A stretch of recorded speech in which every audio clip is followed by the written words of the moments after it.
Assalamualaikum warahmatullahi wabarakatuh. Kembali lagi kawan di Legenda Catur Dunia. Selamat buat Magnus Carlsen dan para fans.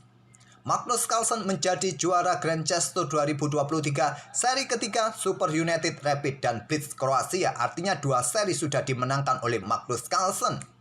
Magnus Carlsen sempat tersendat di sesi Rapid kawan, menempati posisi ketiga di bawah Iannepo ataupun Caruana. Tapi mulai panas di sesi Blitznya kawan. Di hari pertama permainan Blitz, Magnus Carlsen sapu bersih 9 game. Kemudian di hari kedua tadi malam, Magnus Carlsen mendapatkan 5 kali kemenangan, 2 kali remis, dan 2 kali kalah. Dan Magnus Carlsen keluar sebagai juara seri ketiga ini mendapatkan hadiah sebesar 40.000 US dollar. Di tempat kedua ada Iannepo Niaci kawan, mendapatkan hadiah sebesar 30.000 US dollar. Dan ada juga Alireza Firosa. Magnus Carlsen ini bukan pemain tetap dari Grand Chess Tour kawan, dia pemain wildcard. Jadi Magnus Carlsen ya tidak bisa menjadi juara umum walaupun banyak memenangkan seri kawan. Jadi Magnus Carlsen tidak mendapatkan Grand Chess Tour point kawan. Sampai 3 seri ini kawan, posisi Grand Chess Tour ini dipimpin oleh Fabiano Caruana karena sudah memenangkan 1 seri di seri pertama dengan perolehan 20 poin, diikuti Jan-Christoph Duda 18 poin, Richard Rapport dan seterusnya kawan. Masih ada nama Ding Liren yang hanya 1 kali bermain di seri pertama. Oke, itulah kawan sedikit ringkasan dari Grand Chess Tour seri ketiga dan hasil sampai seri ketiga ini masih dipimpin oleh Caruana. Kita tunggu seri berikutnya di St. Louis yang akan berlangsung bulan November nanti. Ada 2 seri kawan, seri Rapid dan Blitz dan juga ada seri klasikalnya bulan November nanti. Oke kawan, untuk game yang akan kita ulas seperti biasa kita dahulukan permainannya Magnus Carlsen kawan dan saya pilih saat menghadapi Domaraju Gukesh. Dalam permainan Rapid, Gukesh ini dikalahkan oleh Carlsen kawan. Carlsen yang pegang hitam bermain dengan permainan Sicilia. Juga di Blitz pertama, Carlsen pegang hitam menghadapi Gukesh ini juga dengan permainan Sicilia. Dan di sini gantian Magnus Carlsen yang pegang putih kawan. Mengawali dengan pembukaan pion D4, ada pion D5, pion C4 dan di sini kita temui permainan Queen's Gambit accepted. Oh ya kawan, saya akan sedikit berikan tanggapan mengenai komentar yang cukup pedas di beberapa video terakhir. Mungkin itu dari kawan-kawan yang baru nonton channel kami, jadi belum tahu karakteristik dari channel kami kawan. Memang channel kami ini kami tujukan untuk belajar bersama, termasuk admin juga. Kebetulan admin juga bukan atlet kawan. Sama seperti kebanyakan yang nonton channel kami, pemain pos ronda, ya tidak mungkin Grandmaster nonton dari channelnya admin kawan. Mengenai cara untuk mengulas permainan kawan, memang admin sering sebutkan untuk menggunakan engine, tapi di tahap-tahap pembukaan kawan ada 2 opsi yang admin tunjukkan untuk memberikan alternatif langkah. Yang paling banyak admin menggunakan database permainan yang dimainkan oleh Grandmaster terdahulu kawan. Baru di middle game kebanyakan admin menggunakan engine dan endgame-nya. Jadi tidak selalu diawali di langkah pertama kedua admin menggunakan engine. Saya dahulukan untuk memberikan alternatif dari database. Itulah cara admin mengulas game kawan. Dan sulit untuk dihindari kawan tidak menggunakan engine untuk menganalisa game catur saat ini. Karena yang digunakan admin adalah papan digital. Dan setiap aplikasi selalu menyediakan engine-nya kawan. Jadi sulit untuk dihindari tidak memakai engine. Itulah kawan sedikit tanggapan dari kritikan-kritikan kawan-kawan yang selama ini yang mungkin belum tahu ciri khas dan karakteristik secara admin menyampaikan game. Yang terpenting bagi admin bagaimana penonton bisa menikmati ataupun juga bisa mendapatkan manfaat dari analisis yang saya sampaikan, terutama bagi kawan-kawan pemula yang ingin belajar main catur. Oke, kita lanjut ke gamenya kawan. Dan di sini kita temui tadi permainan Queen's Gambit accepted. Dan dilanjut dengan langkah kuda F3 pilihan utama atau kalian langsung kuasai kontrol petak pusat dengan 2 pion ini. Itulah tujuan juga bermain dengan Queen's Gambit tadi kawan. Kebanyakan di sini kuda F6 akan dilanjutkan oleh hitam dan pion E5, kuda ke D5 bisa berlanjut gajah ambil pion C4, kuda mundur ke petak B6 untuk ancam gajah, gajah mundur ke B3 ataupun ke D3. Kalau kalian ingin bermain dengan variasi pion sentral. Adapun juga tidak dengan kuda F6 kawan ataupun dengan pion E5. Ini adalah variasi McDonald.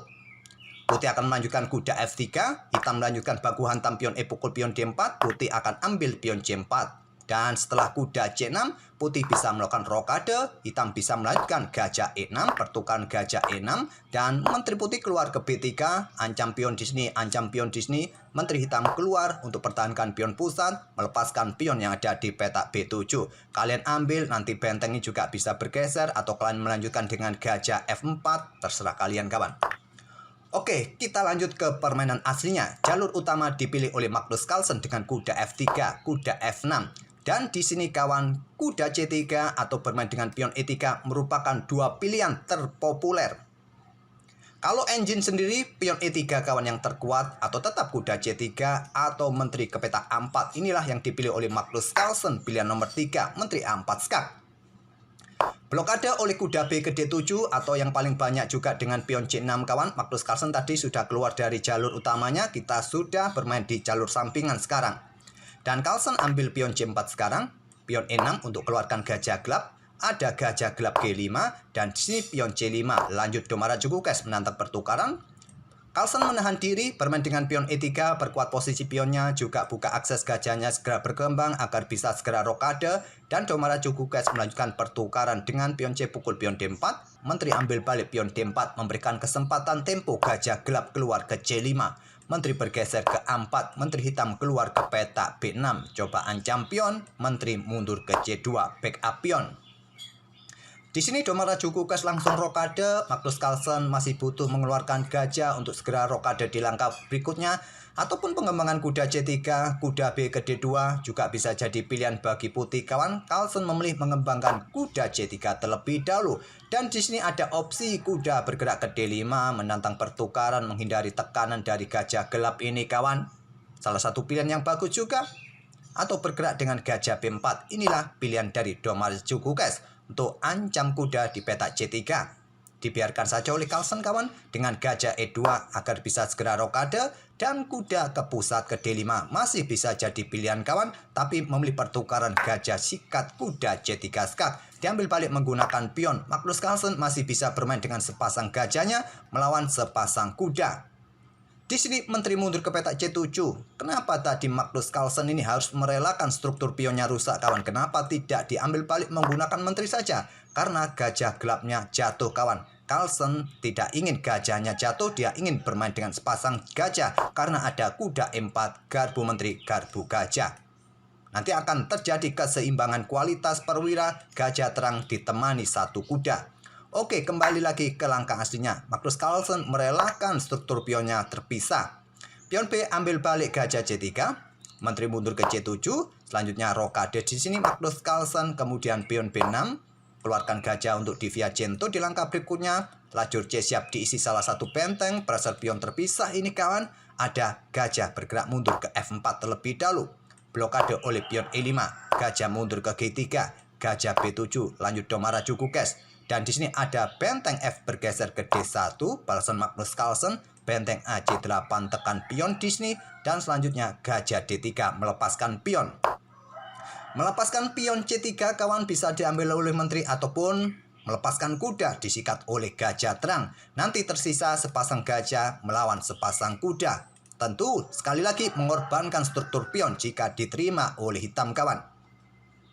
Di sini memilih dengan benteng FD8 perkuat posisi kuda, tidak coba ambil pion C3 karena putih dapat gantinya yang ada di peta H7 skak.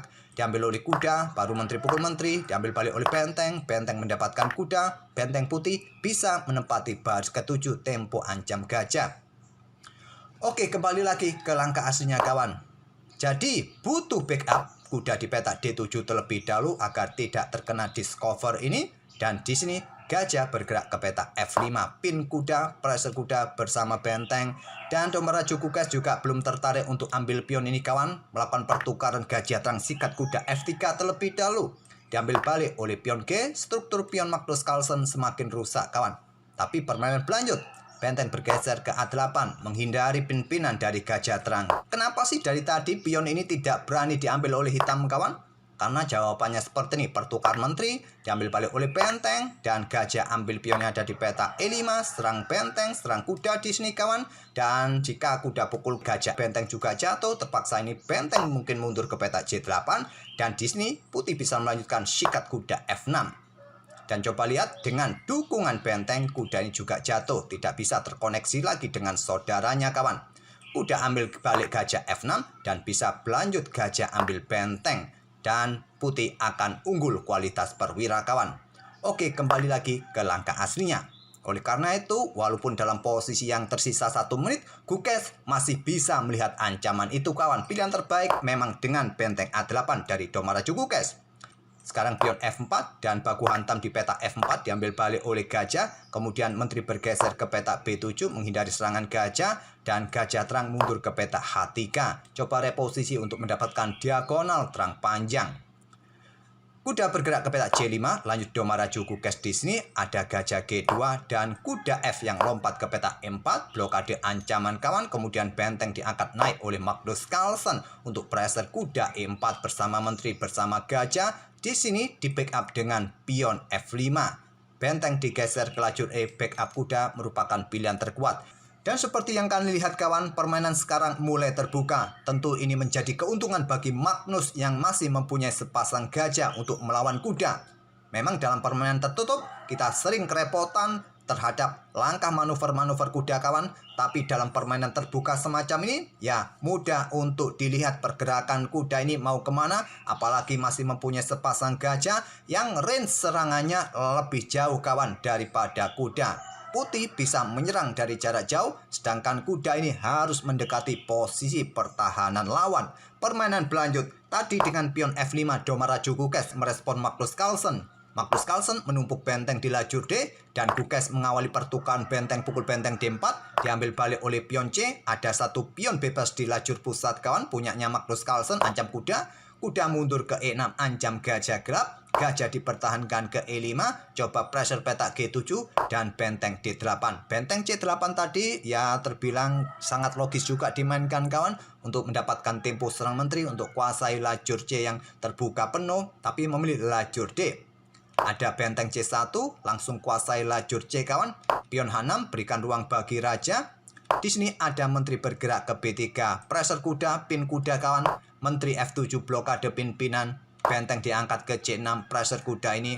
Ada benteng perkuat di peta E8, pion F3 usir kuda terlebih dahulu, dan kuda mundur ke F6, gajah direposisi ke F1, persiapan ke C4 kawan, dan menusuk kuda menteri bersama raja di satu diagonal. Dan di sini kawan, salah satu opsinya adalah raja ini menghindari satu diagonal bergerak ke peta H7 kawan. Tapi memilih dengan langkah kuda ke D7, jelas sudah langkah berikutnya ingin berkoneksi dengan saudaranya, perkuat saudaranya di peta E6. Gajah C4 lanjut Magnus. Di sini ada kuda bergerak ke F8, berkoneksi dengan kuda, ada gajah D6 kawan. Sikat kuda di sini kalau diambil oleh kuda, maka menteri jatuh. Kalau diambil oleh menteri, yang backup peta E6 juga mulai berkurang kawan, dan kuda yang di sini jatuh juga sama saja kalau diambil oleh benteng, berkurang yang menjaga kuda yang ada di peta E6. Domaraju Gukes merespon dengan menteri G6 skak terlebih dahulu, raja ke F2, menteri ke H5 di sini. Ada gajah bergerak ke peta E6 kawan untuk coba mendapatkan pressure pada peta G7, menteri H4 skak, raja bergeser ke E2, dan di sini menteri mundur ke peta E7 kembali membackup kuda. Tapi ada benteng C7, menteri bergerak ke peta H4, benteng ambil pion G7 skak. Di posisi Domaraju Gukes menyerah karena ada ancaman windmill attack. Hitung-hitungannya 6 langkah berikutnya skak mat kawan. Jika dilanjut, raja bergeser, benteng membuka open skak, discover, dan windmill attack akan terjadi kawan. Kalau kalian ingin bergerak menteri ke peta F6, silakan untuk memperlambat satu langkah. Kalau bergeser langsung raja ke peta G8, maka berikutnya gajah bisa sikat kuda, diambil balik skak. Hanya ada peta F8 dan ancaman skak mat dengan menteri, dengan benteng, ataupun juga dengan gajah kawan, skak mat.